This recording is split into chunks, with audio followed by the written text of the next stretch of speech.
বন্ধুরা আজকে তোমাদেরকে দেখাবো রাজগিরি পনির কিভাবে তৈরি করতে হয়। তো দেখো আমি আলু অলরেডি ভেজে নিয়েছিলাম আর পনিরগুলো ভেজে সেটা গরম জলে ভিজিয়ে রেখেছিলে। তোমরা যদি জানো না যারা যে গরম জলে পনির ভিজিয়ে রাখলে সেটা পনিরটা খেতে খুব সুস্বাদু হয়।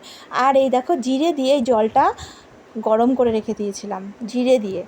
তো দেখো এখানে পাটায় মশলা করে নিয়েছি, জিরে, আদা, একটু পোস্ত আর কাঁচা লঙ্কা, একটু লাল লঙ্কা দিতেই পারো, আমি কোনো গুঁড়ো মশলা দেবো না।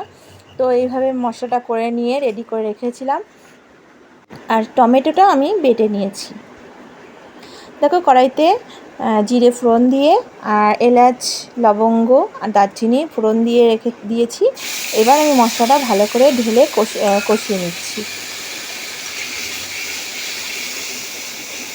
কষাতে যতক্ষণ টাইম, দেখো অলরেডি কষানো প্রায় তেল ছেড়ে দিচ্ছে, কষিয়ে নিচ্ছে। আর এটা সম্পূর্ণ সর্ষের তেলে রান্না হচ্ছে। তো এই রান্নাটায় পনিরের তরকারিটায় বেশি তেল দেবে না, অল্প তেল যাবে। দেখো হলুদটা দিয়ে দিয়েছি আর ওই টমেটোটা একসঙ্গে দিয়ে দিয়েছিলাম।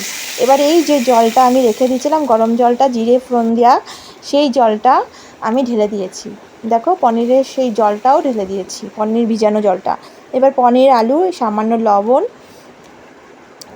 হলুদ, এবার একটু ঢেকে দেবো। এবার এই আলুগুলো দিয়ে দিয়েছি। তো ঝোলটা টকবক করে ফুটবে, বেশ অনেকটা কমে আসবে। কমে এসে এবার দেখো অনেকটা কমে এসেছে। এটা একটু পাতলা পাতলা পনির তরকারি হবে, যেটা আলু দেওয়া রয়েছে। এই আলুটা টেনে গিয়ে বেশ সুন্দর শুকিয়ে একদম বেশ গ্রেভি টাইপের হয়ে যাবে। তো আমি দেখো কিছুটা গরম মশলা দিয়ে দিয়েছি। দেখো আমার পনিরের তরকারি রেডি। তোমাদের যদি ভালো লাগে অবশ্যই লাইক শেয়ার করো আর আমার চ্যানেলটা সাবস্ক্রাইব করো, আমাকে আরও অনেক রেসিপি দেওয়ার জন্য সাহায্য করো। তো দেখো এই পনির তরকারি ঠিক এরকম হবে। আর এটাতে আমি কাঁচা লঙ্কা দিয়ে করব, যেটা গ্রিন লঙ্কা। দেখো তারপরে আমি সার্ভ করে ফেলেছি।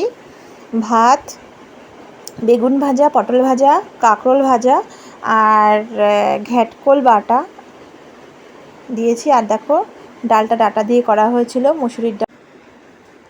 বন্ধুরা দেখো সব রকম রেডি করা। এর মধ্যে লাউ শাক করেছিলাম পোস্ত দিয়ে আর সর্ষে বাটা দিয়ে, আর পনির তরকারি, দই, মিষ্টি, দই